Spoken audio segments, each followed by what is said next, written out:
Olá, bem-vindos a mais um episódio do Sustentox. E hoje eu tô muito confortável, ao mesmo tempo que é muito desafiador fazer esse episódio, porque eu estou com alguém aqui que, sabe aquela pessoa de quem você é fã? Eu sou fã da Tereza Vernalha.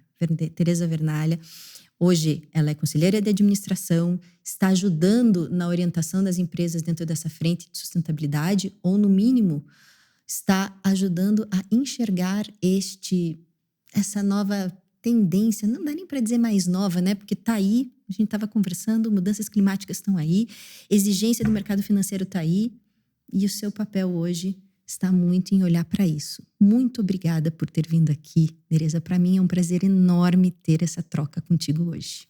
O prazer é meu, Natasha. Muito obrigada pelo convite e parabéns para você pela iniciativa de abrir esse espaço para a gente falar sobre essa agenda que está aqui se mostrando tão necessária, né? Falar sobre ESG e sustentabilidade. Vou contar aqui porque eu sou muito fã da Tereza. Uma das agendas em infraestrutura que eu mais trabalhei foi a agenda de saneamento. E a Tereza é professora de todos nós nesse assunto.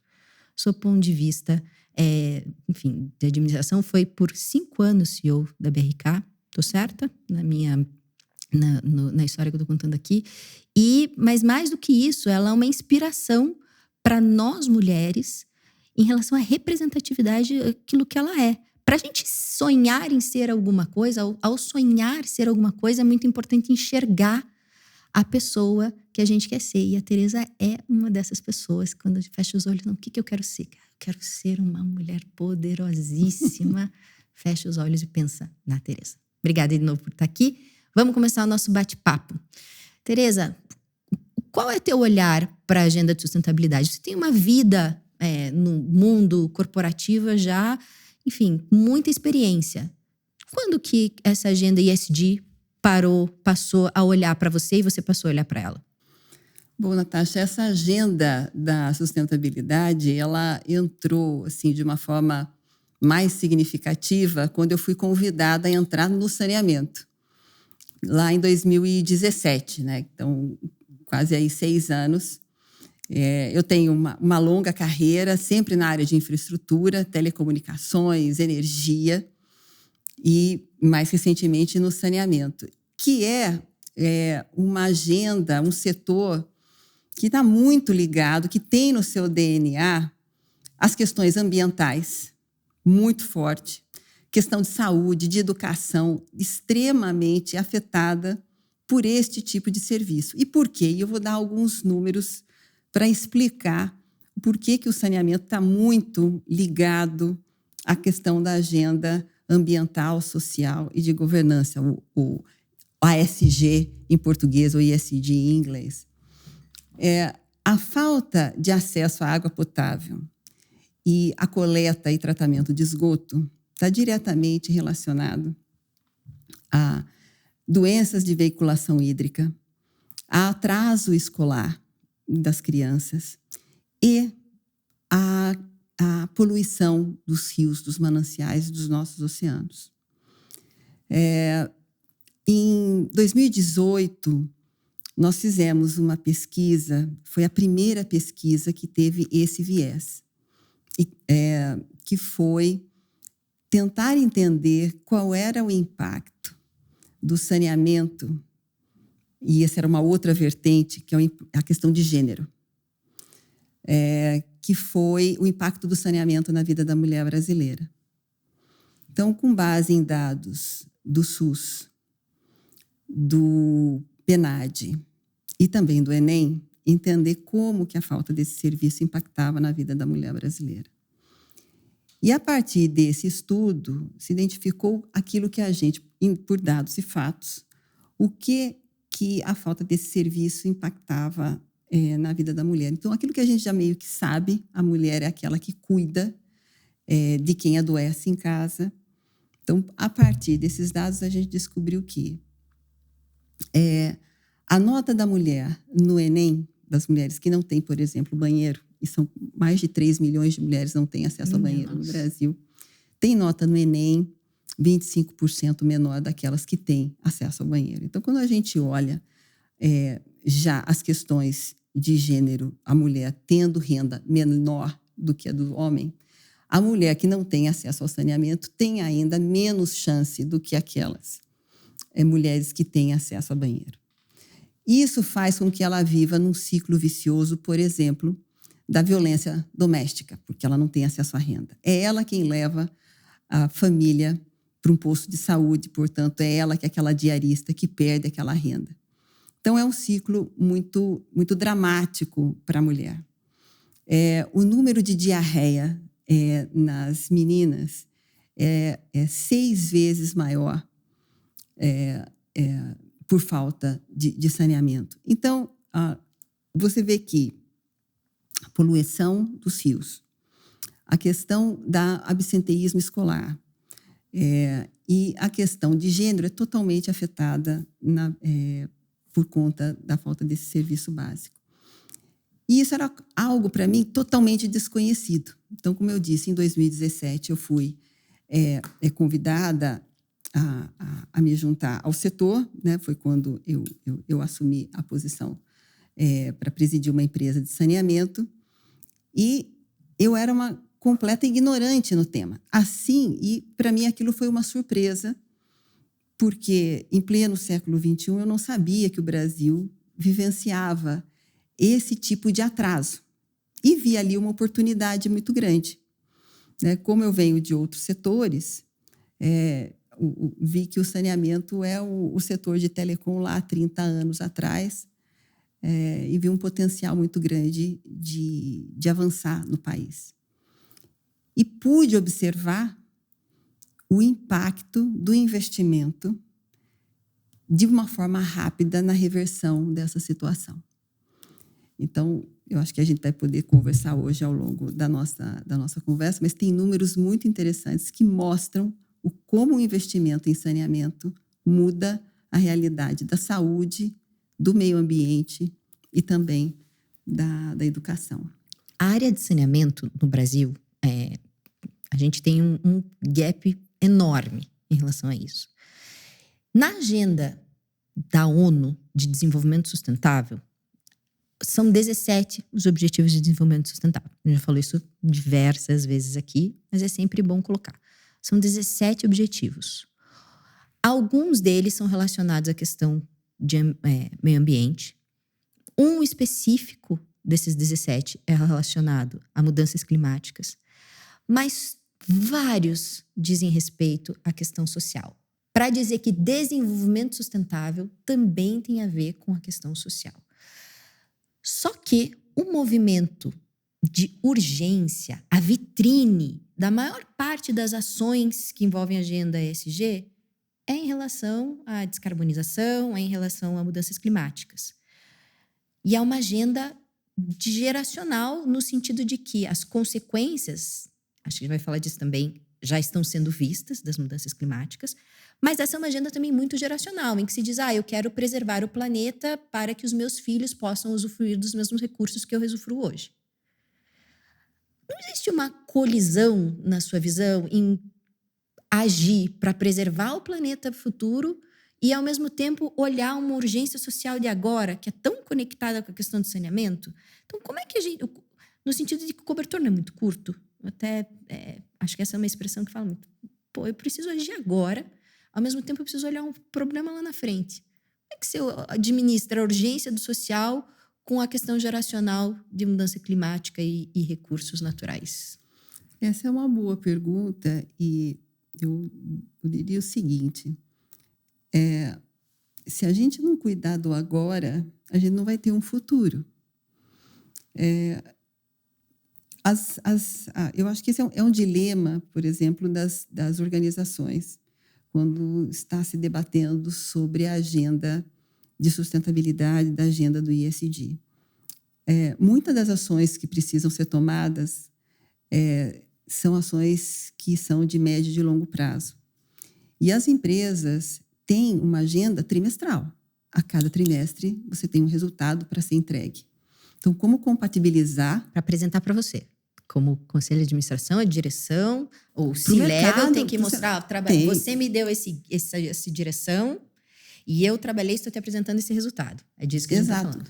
Todas as empresas trabalham com, ou a grande maioria das empresas, as empresas de capital aberto, principalmente, tem um resultado trimestral. A cada trimestre você tem lá que apresentar um resultado previsto versus realizado. Então, todo o management de uma companhia, ele está olhando e é remunerado, inclusive, para entregar um resultado de curto prazo, trimestralmente. Então, como casar um resultado de curto prazo olhando o longo prazo?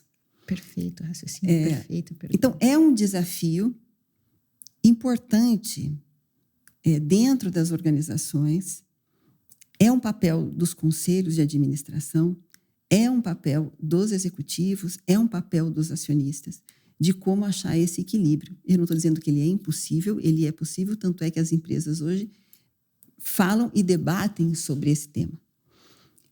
Até porque não há saída. E eu vou falar de coisas que estão acontecendo agora, quando a gente diz, e voltando no seu ponto, né, as questões sociais do agora e falar de um planeta sustentável ao longo do tempo. A gente está vendo questões de mudanças climáticas que já estão se impondo, e eu vou falar aqui dos setores que eu transitei ao longo dos meus 40 anos de carreira, de setores de infraestrutura. A gente tem observado nos últimos 30, 40 dias, por exemplo, a cidade de São Paulo sofrendo de uma forma bastante severa com chuvas e ventos, impondo um desafio brutal para a empresa de distribuição de energia. Que não esperava por isso, ou que no mínimo não contribui diretamente. No entanto, toda empresa de distribuição de energia, ela se prepara um chamado plano verão. Uhum. Exatamente porque as redes são aéreas, as cidades têm árvores e árvores caem sobre a rede aérea. Então, as empresas se preparam através de um plano verão, com equipes, já sabendo que vai ter chuva, que vai ter vento, e elas se preparam para isso. Em 2011, eu estava no setor elétrico, eu estava num grupo do setor elétrico na cidade de São Paulo, onde a cidade se abateu sobre a cidade de São Paulo, pela primeira vez, o chamado ciclone extratropical. Todo o plano verão não foi suficiente para atender algo que foi inusitado naquela época. A empresa se organizou para aquilo, ela estava preparada para aquilo depois que aconteceu. Passado 10 anos, aquilo que foi inédito voltou a acontecer e, pelo que eu soube, em escala maior. Não vou entrar no mérito, porque eu não estou na companhia, eu não sei como a empresa estava preparada para atender a isto, mas tudo o que me foi dito, estando de fora, é que o que aconteceu agora, do ponto de vista climático, foi em intensidade maior do que aconteceu há 10 anos atrás, e quando aconteceu já era um negócio fora da curva. Isso muda completamente a dinâmica da gestão da companhia e de como o conselho de administração suporta ou acompanha as ações que a empresa está fazendo no seu dia a dia para se preparar nos seus próximos planos verão. Por exemplo, claro, né, a gente tem que afastar o caso concreto, mas hipoteticamente, um conselho de administração nessa situação concreta, o que é o papel do conselho de administração ao ver uma crise dessa? Como é que ele consegue atuar para que, enfim, ou isso não se repita, a gente está falando de algo prospectivo, ou para atuar na crise ali do que aconteceu? É difícil dizer porque cada caso é um caso, cada empresa tem a sua dinâmica. O que a empresa precisa ter é um plano de gestão de crise. Então, eu acho que, independente da empresa, o que é importante é que ela se comunique com a sociedade, com o agente regulador.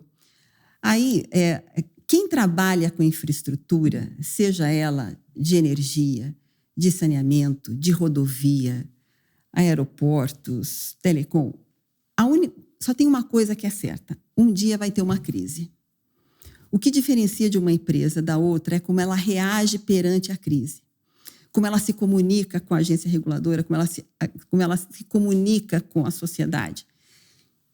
O ponto que a gente está vivendo hoje com relação às mudanças climáticas é que essas crises elas estão aumentando de intensidade e de frequência. É isso que impõe na gestão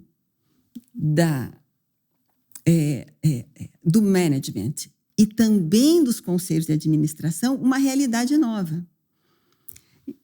Por exemplo, ao ponto de eu hoje, por exemplo, na minha posição de conselheira e de preparação para conselho de administração, né, faço parte de um curso, né, de preparação de conselheiros ambientais.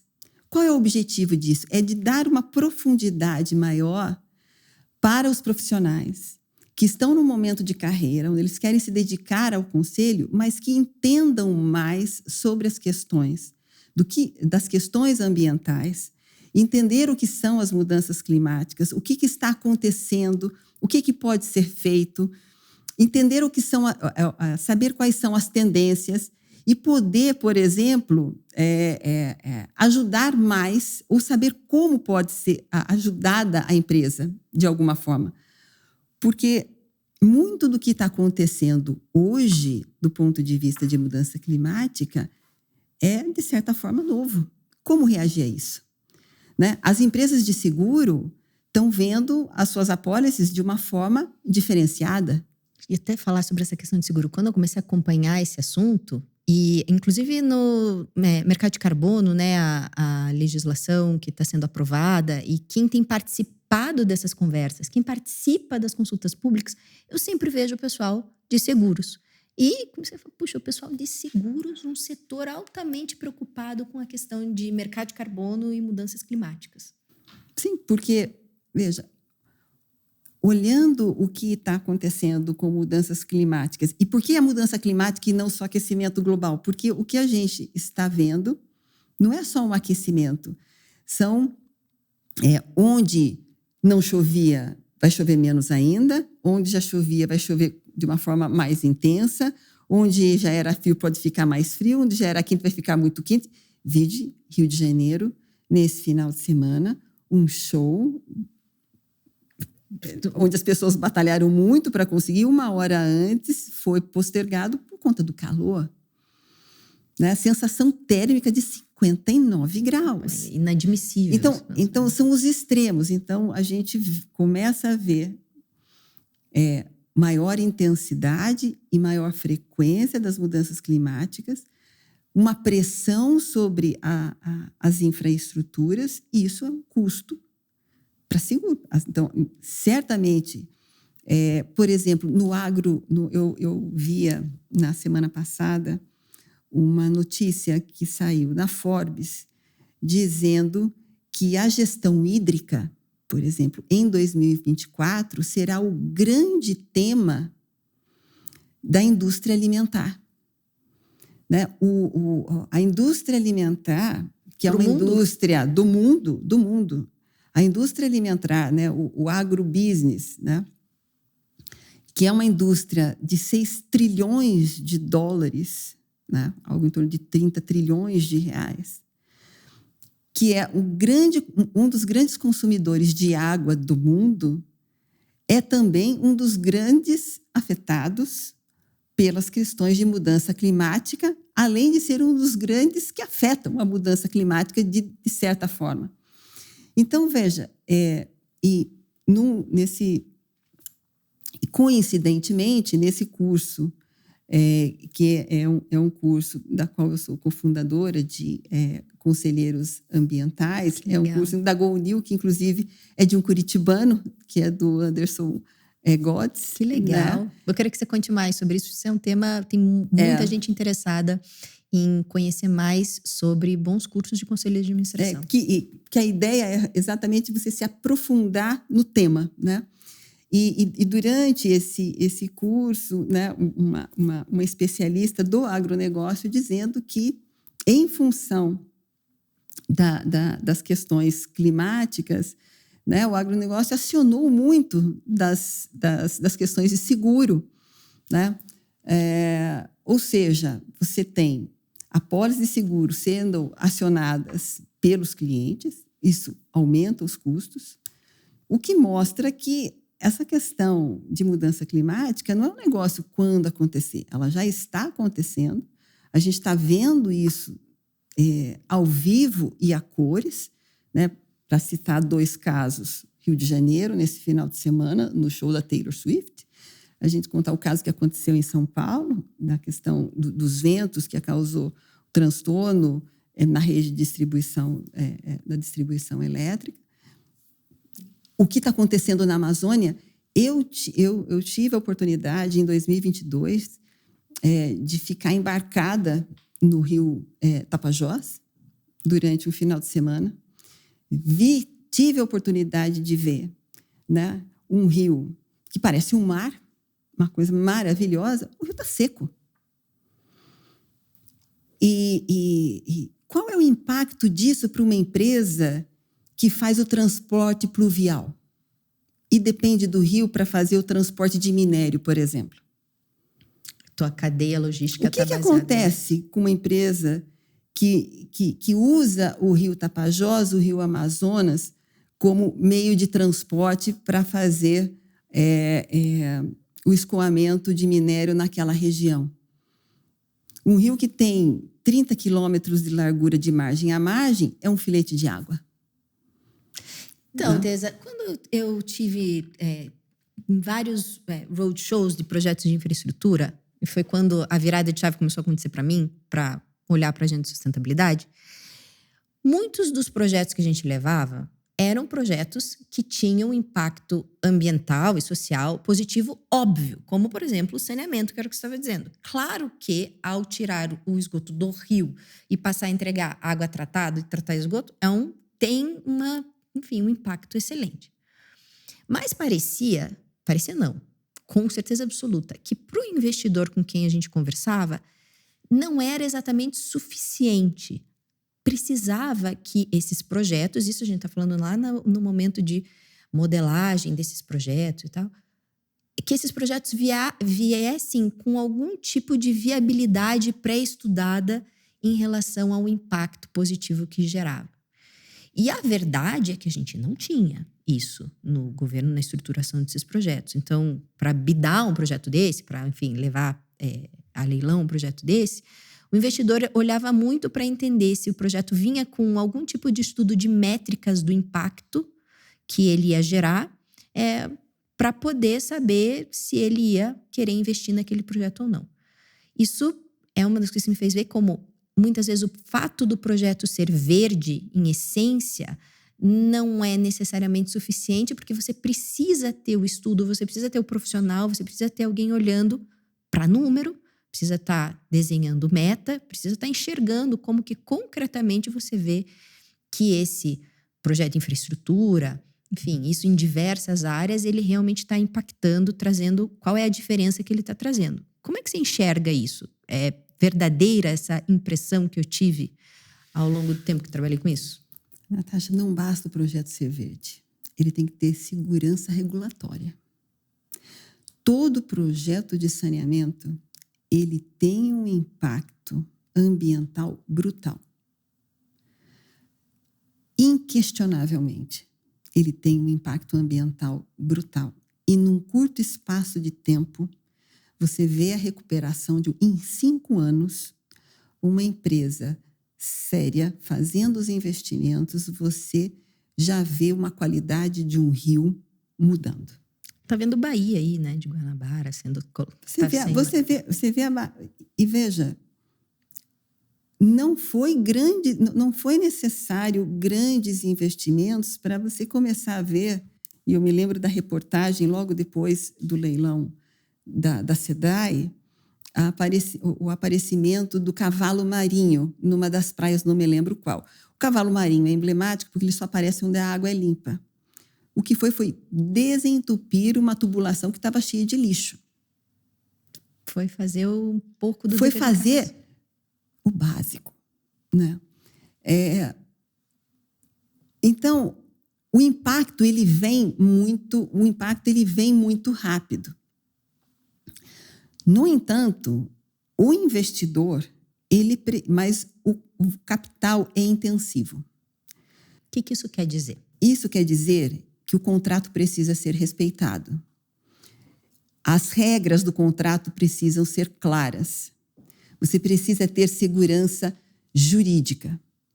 Então, foi fundamental, no caso do saneamento, que houvesse um marco regulatório que estabeleceu regras que trouxeram um arcabouço jurídico-regulatório capaz de trazer essa segurança jurídica para o investidor. O Brasil precisa de algo de 800 bilhões de reais de investimentos para levar à universalização. Esse número facilmente já está em 1 trilhão, porque esse número, se colocar a inflação, os juros e tudo mais, já deve estar da casa de 1 trilhão de reais até 2033. Quem vai fazer esse investimento precisa ter a segurança jurídica de que, quando for fazer, o contrato vai ser respeitado. Então, era fundamental que houvesse um marco regulatório. Tanto é fato que, no momento em que entre o marco ser aprovado até foi 2020 até 2022, foram cerca de 10 leilões e mais de 100 bilhões de reais foram comprometidos pelas empresas que participaram desses leilões. E todos com disputa acirrada. Todos com disputas acirradíssimas. O investidor privado não rasga dinheiro, sabe fazer conta. Então, é isso que a gente precisa. Não é à toa, Natasha, e aí eu vou voltar ao começo da nossa conversa, quando eu fui convidada em 2017 a entrar no saneamento, que eu desconhecia por absoluto, como a maioria dos brasileiros desconhecia também.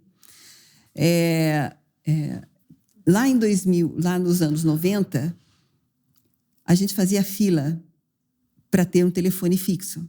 A gente declarava o telefone fixo no imposto de renda. O que faz com que hoje a gente tenha 250 milhões de celulares, ou seja, mais de um celular por habitante? Foi um marco regulatório que foi feito lá atrás. E hoje se investe no Brasil, tanto em telecomunicações quanto em energia somados, 2 serviços que já são universalizados, mais do que se investir em saneamento. É o quê? É um marco regulatório que faz toda a diferença. Então, a expectativa que o marco regulatório em 2020 traz para o Brasil para os próximos 10 anos é muito significativa. Então, a gente tem condições, de fato, de sair do século passado que a gente está no saneamento para ir para a vanguarda do saneamento. Então, olhando o copo meio cheio, a gente está começando atrasado, a gente tem metade da população ainda precisando no esgoto, mas a gente tem a vantagem de poder usar as melhores tecnologias para levar essa universalização. Rapidamente a gente consegue tirar. Hoje, você tem ideia de quantas piscinas de esgoto bruto a gente joga nos nossos mares, rios e mananciais? São mais de 5 mil piscinas diárias de esgoto bruto que a gente joga. Nos mesmos mananciais que a gente capta água, que a gente tem que tratar para entregar água para a população, em regiões onde falta água. Porque a gente está tendo mudança climática e tem regiões onde não chove mais. Eu estou me É um nonsense. Eu estou me coçando aqui para te perguntar sobre privatização da Sabesp, mas acho que esse tema tá difícil de ser perguntado nesse momento para este podcast de sustentabilidade, a menos que a gente consiga fazer a conexão de privatização aqui, lembrando conceitualmente as concessões, né, ou a privatização das estatais, e a agenda de sustentabilidade, enquanto é um movimento que é aderente a essa agenda de sustentabilidade. Mas antes, queria entender o seguinte contigo, da tua vida. Qual é a tua formação? Eu sou engenheira elétrica. Muito bem. Por isso que você falou principalmente sobre ter passagem na área de distribuição de energia. Não tem nenhuma conexão com o fato de você... Não tem nenhuma conexão. Como é que você sai... Como é que você evoluiu sendo engenheira elétrica para a agenda, não de sustentabilidade, isso é agora, mas como é que você se tornou uma executiva de empresas que não tem conexão com a tua com a tua formação acadêmica? Como é que você viu essa tua evolução do acadêmico para o profissional, né, com essa distância? Foi trabalhar com saneamento. Quanto que a engenharia elétrica te ajudou a chegar lá na tua última passagem, por exemplo? Olha, eu acho que como engenheira elétrica, eu quase nunca trabalhei como engenheira elétrica. É verdade? Eu me formei em engenheira elétrica, na verdade, engenheira eletricista, essa é a minha formação.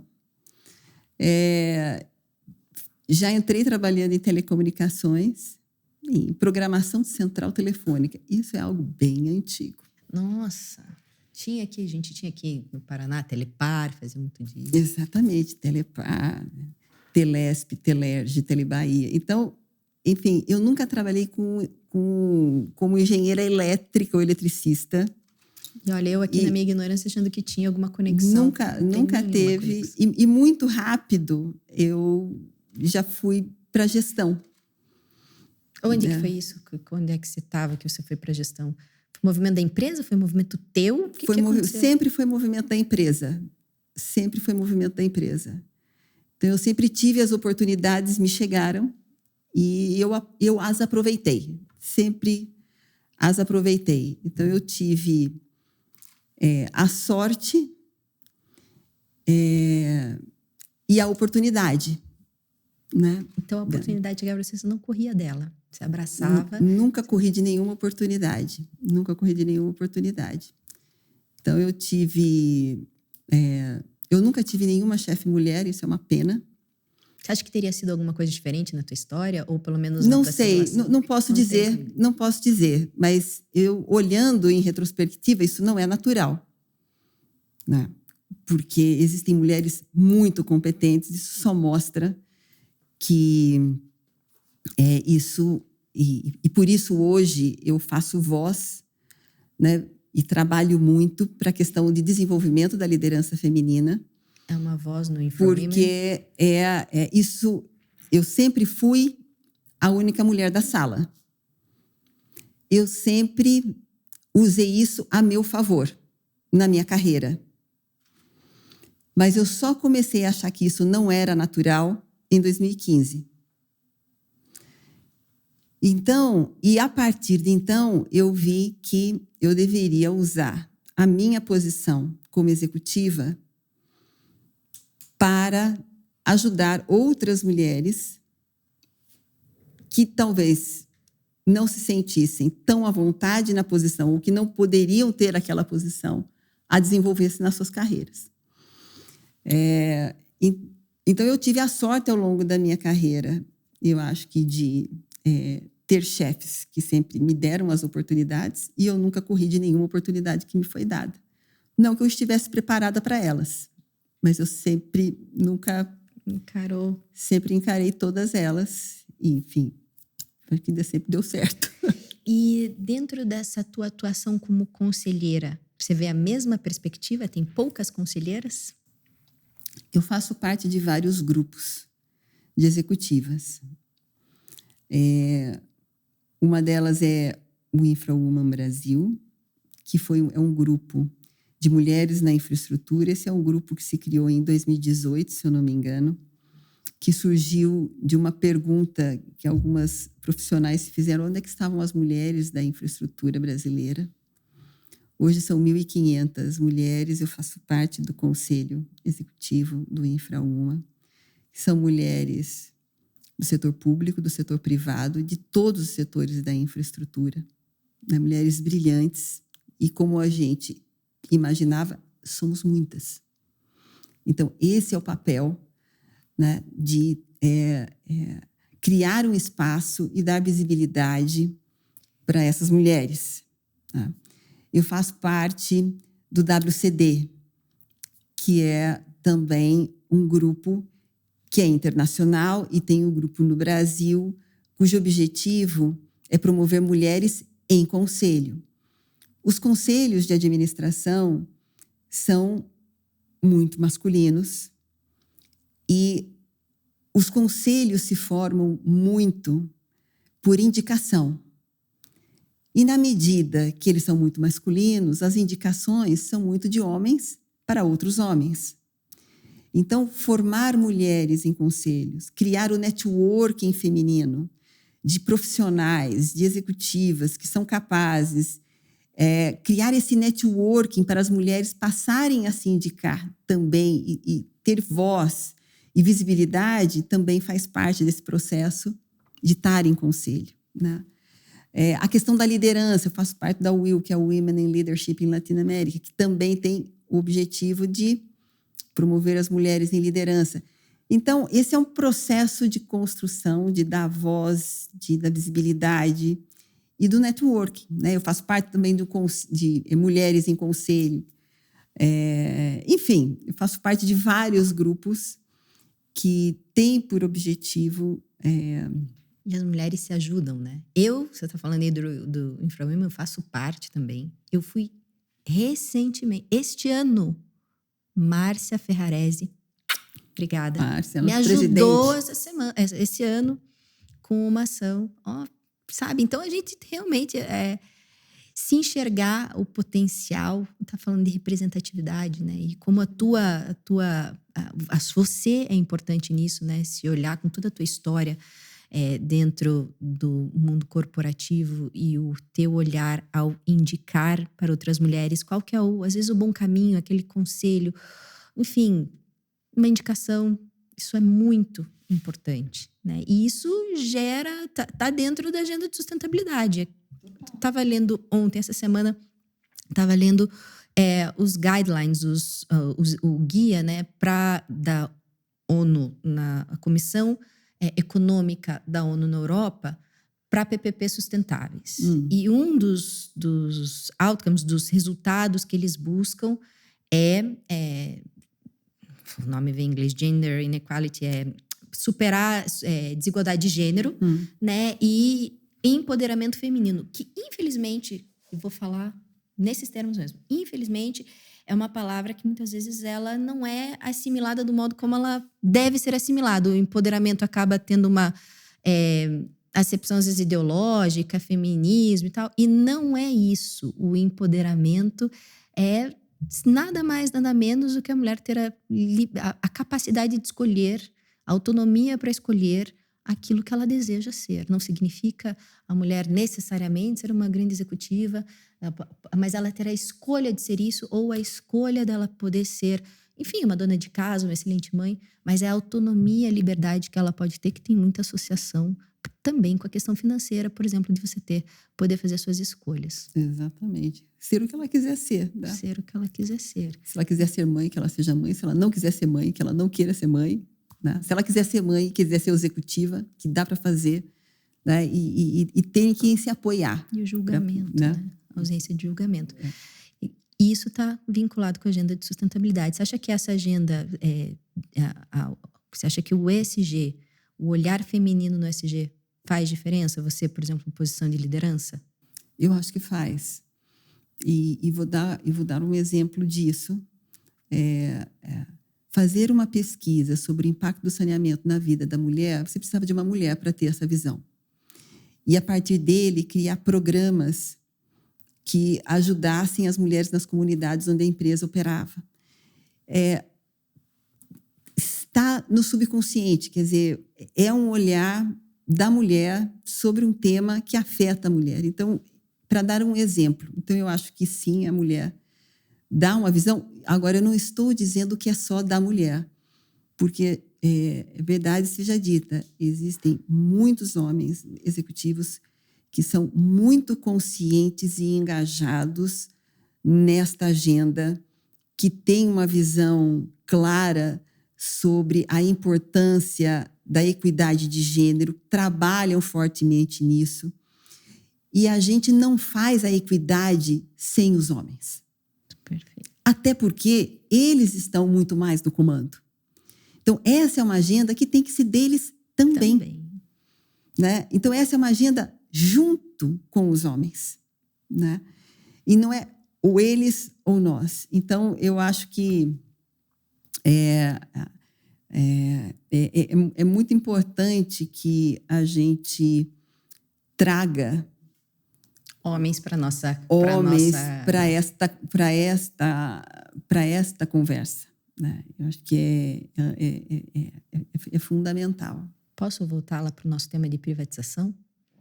Você acha que a privatização, as concessões, ajudam a alcançar objetivos de desenvolvimento sustentável, metas de sustentabilidade? Qual é a tua visão sobre o tema de concessões e privatizações? Que, no fim das contas, a gente está falando de modelo de Estado, certo? É mais ou menos isso. Mais ou menos Estado em relação ao serviço público que é prestado, né? A operação desse serviço pelo privado, titularidade continua com o Estado. Você acha que isso ajuda?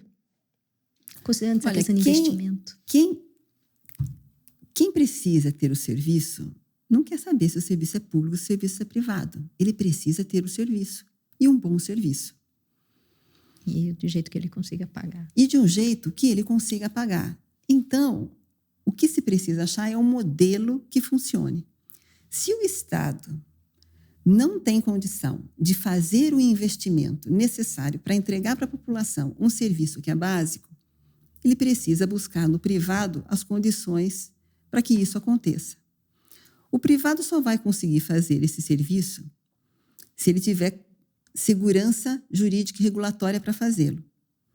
E o Estado precisa fiscalizar este privado para que ele faça o serviço de forma adequada dentro das regras do contrato. Então, e a gente já sabe como isso precisa ser feito.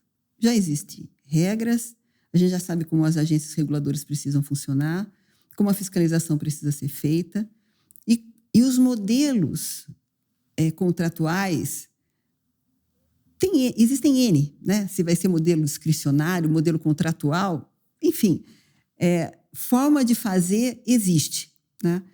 O que não pode acontecer é ficar numa briga se é público ou se é privado e não fazer. E a população ficar sem o serviço. Então, eu acho que hoje, o Brasil, voltando especificamente para o caso do saneamento, existe uma lei, eu acho que foi a lei possível de ser aprovada, é uma lei que já mostrou a que veio, tanto é que nós temos 100 bilhões de reais já comprometidos em investimento, a gente já vê o resultado disso em vários estados, no Amapá, em Alagoas, no Espírito Santo, no Rio de Janeiro, no Mato Grosso, no Rio Grande do Sul. Os investimentos já estão sendo feitos. Então, não dá para negar que a lei trouxe benefícios e está trazendo resultados para a população. É uma questão de avançar. Pode ter imperfeições, precisam ser ajustadas. Agora, o que não dá é para parar e retroceder, né? Então, eu acredito que o caminho está pavimentado para avançar. E se vai acontecer ou não, tem um componente político importante. Mas eu acho que não dá para voltar atrás. Porque lá em 2017, como eu disse, eu era eu desconhecia a minha conta de água. Eu não sabia a realidade do Brasil no saneamento. De lá para cá, isso, quer dizer, não estava na agenda política, não estava na agenda da sociedade, não estava na agenda da mídia. Hoje, o saneamento está na imprensa, ela está na agenda política, a gente vê a grande imprensa falando sobre o saneamento. É uma discussão que está na pauta. Então, eu vejo hoje, passados 6 anos, que o saneamento está na mesa está na discussão. Era impensável, Natasha, o que aconteceu na SEDAI. Em 2017, era inimaginável. E olha o que aconteceu com a SEDAI. Portanto, é um avanço. A gente sempre tem que olhar, em retrospectiva, olhar o filme e não a fotografia. Então, quando eu olho esse filme Saneamento, nos últimos 6 anos, é um filme muito interessante de evolução. E quando a gente vê que é o seu ponto que você falou, o que a gente está vendo em São Paulo, eu acho que é uma discussão que a gente não pode se furtar de ter. A Sabesp, eu acho que é uma das maiores empresas de saneamento do mundo. O que acontecer aqui muda o ponteiro do país, né? E o investidor vem mais porque a gente a gente estava falando, o investidor procura hoje em dia investimentos que tenham uma natureza mais sustentável. O investidor quer lucro, o investidor quer olhar número, ele não é criança. Aí ele olha para o Brasil e vê a fotografia do saneamento, e daí ele também coloca o vídeo lá e vê em retrospectiva tudo o que aconteceu. É mais atrativo para o investidor vir para o Brasil hoje em dia, atuar em saneamento, atuar na pauta de sustentabilidade? Qual que é a tua dor? Você que está nas altas diretorias, está no conselho de administração, qual que é a conversa com o investidor que existe hoje sobre sustentabilidade? O que eles querem do Brasil? Olha, o Brasil, eu acho que ele tem uma agenda do ponto de vista de sustentabilidade, da agenda, vamos dizer assim, ambiental, extremamente relevante. Quer dizer, não dá para falar de uma agenda ambiental sem falar de Brasil. Especificamente na questão do saneamento, como eu disse, a questão da segurança jurídica, ela é muito importante. Então, quando nós olhamos o sucesso que foram os leilões até aqui, e foram leilões extremamente competitivos, foram de empresas que já estão no Brasil, que, portanto, conhecem o país, entendem o ambiente político e econômico e compram o risco. É mais difícil para o investidor internacional entender esse ambiente. Então, eu acho que ele fica ainda um pouco inseguro quando, apesar de ter uma lei aprovada em 2020, ter no começo de 23 decretos mudando, querendo mudar de uma forma significativa Cálculos. A direção para onde vai essa lei. Então, ele prefere esperar para ver para onde vai. E a urgência ambiental fica onde daí? Nossa. E a urgência ambiental fica onde nesse quesito? Eu acho que 2024 vai ser um ano bastante importante para o saneamento. Eu imagino que a gente deva ver uma retomada dos leilões. O BNDES tem um pipeline de novo de projetos. Mas acredito que ainda veremos as empresas que já operam no Brasil nesses leilões, assim como a gente viu de 20 para 22, as empresas locais, mais do que as empresas, os investidores internacionais, pelo menos no que diz respeito ao saneamento. Porque, diferentemente de outros setores, no saneamento, o legislador não é federal. É uma legislação onde o concedente é municipal. Então, é uma legislação mais complexa. Então, para aquele investidor de fora, é mais fácil para ele se associar, talvez, a um player local que conhece a dinâmica local do que ele entrar sozinho numa grande operação. E você, para ser indicada como conselheira, quem te indica? É o investidor que te indica? Como é que você é indicada? Qual que é o teu processo de indicação? Olha, é muito menos por um headhunter do que por alguém que já me conhece, né? Então, e existem várias pesquisas feitas sobre processo de indicação para conselhos de administração, e acho que mais de 80% das indicações são feitas por outros conselheiros que já te conhecem pessoalmente, do que, por exemplo, por um processo seletivo. Entendi. E daí, se alguém quiser ser, porque eu quero voltar lá no teu curso, porque interessa muito falar dele, na minha visão, aqui para o nosso Sustento Talks. Por quê? Porque todo ambiente de formação de profissional que traga direcionamento ao setor privado dentro do ESG é super importante e é muito válido.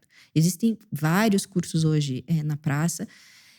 O meu sentimento é que falta, para o nível de capacidade e desejo do Brasil dentro da agenda ESG, a gente tem muito para performar, muita coisa boa para apresentar, e falta gente suficiente para estar nesses cargos. Então, todos os cursos, claro, de qualidade, que possam ajudar alguém a traçar sua carreira dentro dessa área, eu vejo um gap de mercado enorme aqui. Tem muita demanda para isso, existe pouca gente formada para isso. E assim, estou falando de Brasil, mas acho que até no mundo, que eu estava fazendo uma pesquisa esses dias atrás, o MIT tem um Chief Sustainability Officer, um curso para isso. São poucas as universidades no mundo que ofertam esse tipo de conhecimento. Então, quando você vem aqui e diz, puxa, eu estou aqui na cofundadora de um curso de conselho de administração focado para isso, qual que é a importância disso para formar gente para falar sobre esse assunto? Eu acho que cada vez mais a gente vai precisar ter nos conselhos de administração profissionais que entendam com mais profundidade de determinados temas. Hoje se discute muito qual é os skills que se precisam dos conselhos de administração. Se fala muito sobre diversidade nos conselhos de administração, não só a diversidade de gênero, mas a diversidade de conhecimento e, inclusive, diversidade de idade. Sim. Né? Então, trazer pessoas mais jovens, né, que conheçam, por exemplo, dinâmicas de startup. A gente está falando muito, por exemplo, qual que é o impacto de transformação digital? Qual é o impacto dentro de uma empresa, e a depender do ramo dessa empresa, pode ser mais ou pode ser menos, de uma inteligência artificial no core business dessa organização? Está se falando muito sobre ambidestria, né? Você ter um grupo que está olhando o core business ao mesmo tempo que está falando sobre a inovação dentro da empresa. Como que o conselheiro, que tipo de conselheiro, qual é o skill do conselheiro que está apto e entende desse tema para poder falar, conversar, questionar o management da companhia para falar sobre as questões de inovação? Qual que é o conselheiro que conhece o que está acontecendo na discussão no Congresso da aprovação do novo código da nova lei sobre do mercado de crédito de carbono? O que isso vai impactar a empresa? Vai impactar? Não vai impactar? A empresa deve entrar? Não deve entrar? Né? Economia circular. O que está acontecendo sobre a transição energética? O que isso vai impactar aquele negócio ou não vai impactar o negócio? Então, e essa discussão sobre transformação digital, eu estou fazendo um curso de transformação digital e o impacto da transformação digital dentro das organizações. A única coisa que a gente sabe é que amanhã vai ser diferente de hoje. Tudo muda muito rápido.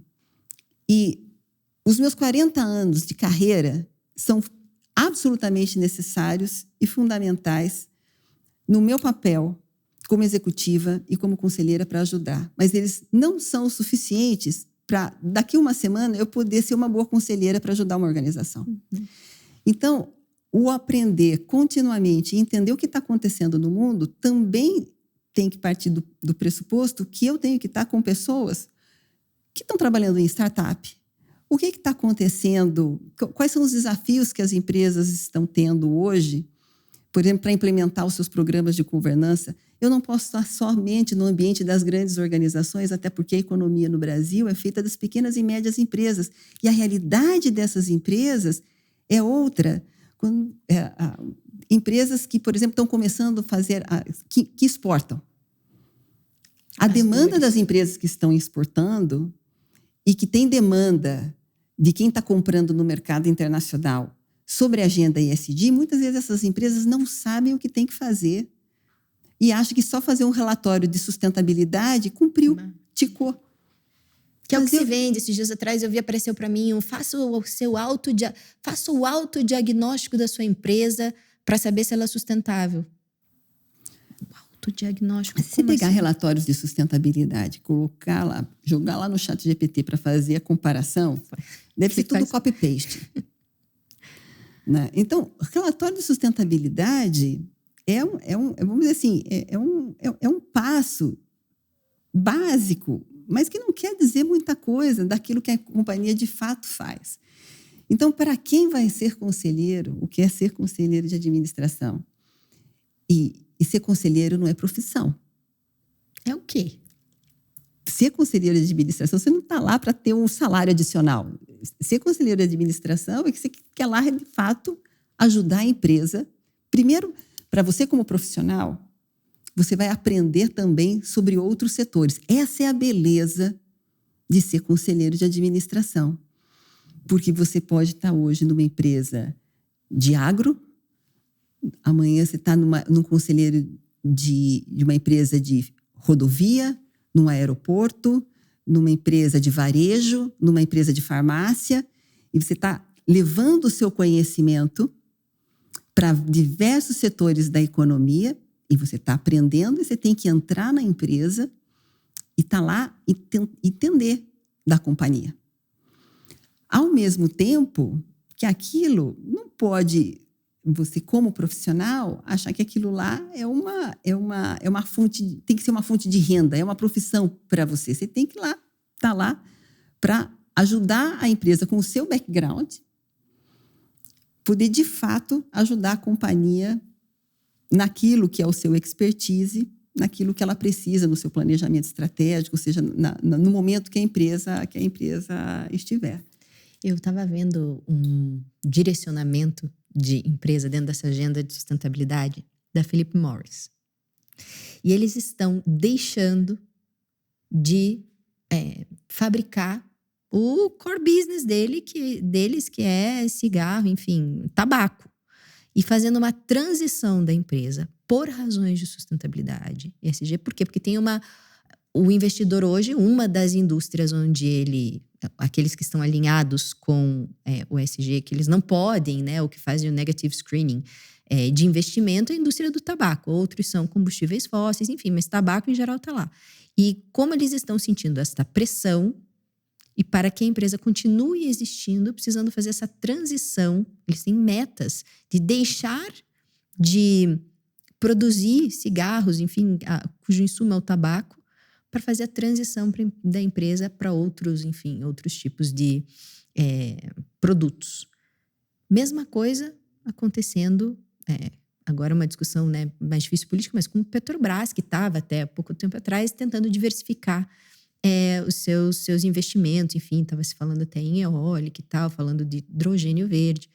Mas esse direcionamento vem do Conselho de Administração, das reuniões de Conselho de Administração, esse planejamento estratégico, esse momento de agora vou parar de fazer cigarro de tabaco, de produzir meu produto de tabaco para passar para outro tipo de produto. Quem está aqui nessa transição é o Conselho de Administração. Estou certa nisso, nessa figura? Eu acho que o papel do conselho é provocar, porque quem define a estratégia, de certa forma, o management tem que dizer para onde vai a empresa e o conselho precisa fazer as provocações vis-à-vis aquilo que está acontecendo na indústria, o que está acontecendo na tecnologia, o que está acontecendo na concorrência, entender o que é a perspectiva do acionista, né? Porque no final das contas o conselheiro representa, representa o acionista, né? Então, acho que o papel do conselheiro é entender se aquela rota para onde está indo a companhia, ela está aderente àquilo que são as expectativas do acionista, e também como é que ela está, se ela está, vamos dizer, sustentável, considerando o que está acontecendo na tecnologia, no setor, na concorrência, né, nas questões de mudança climática, enfim. Eu acho que esse é o papel do conselheiro, está sempre provocando e perguntando. Na verdade, o papel do conselheiro é saber fazer as perguntas, né, fazer a pergunta certa. Parece trivial. É o mais difícil, mas não né? É o mais difícil saber fazer a pergunta adequada. Tereza, chegamos aqui ao fim do nosso podcast, infelizmente, porque aqui, para mim, isso era uma aula. Mas antes de fechar, quero te deixar a palavra aberta para uma mensagem final, inspiracional, enfim, o que você tem a dizer dessa agenda ESG, investimentos verdes? Como é que é a tua palavra final sobre isso? Bom, Natasha, eu queria só agradecer, foi uma conversa super bacana. E eu acho que dentro da agenda ESG, eu acho que para fechar com uma mensagem final, eu acho que o G é a fundação sobre o qual o E e o S se sustentam, né? Acho que não existe uma empresa sustentável que não seja lucrativa. Então, né, eu ouvi uma frase recentemente que não existe empresa verde no vermelho. Então, é fundamental a governança para que a empresa possa ser sustentável e socialmente responsável. Então, acho que está tudo junto. Tá? Muito obrigada. Obrigada. E obrigada pela sua audiência, para quem ficou até o final. Acho que aproveitou muito também essa aula de conhecimento, sabedoria da Tereza. Nossos episódios estão no nosso canal no YouTube. Quem não se inscreveu, por favor, se inscreva para acompanhar os nossos próximos episódios. Também fica o convite para nos acompanhar nas nossas redes sociais. Muito obrigada.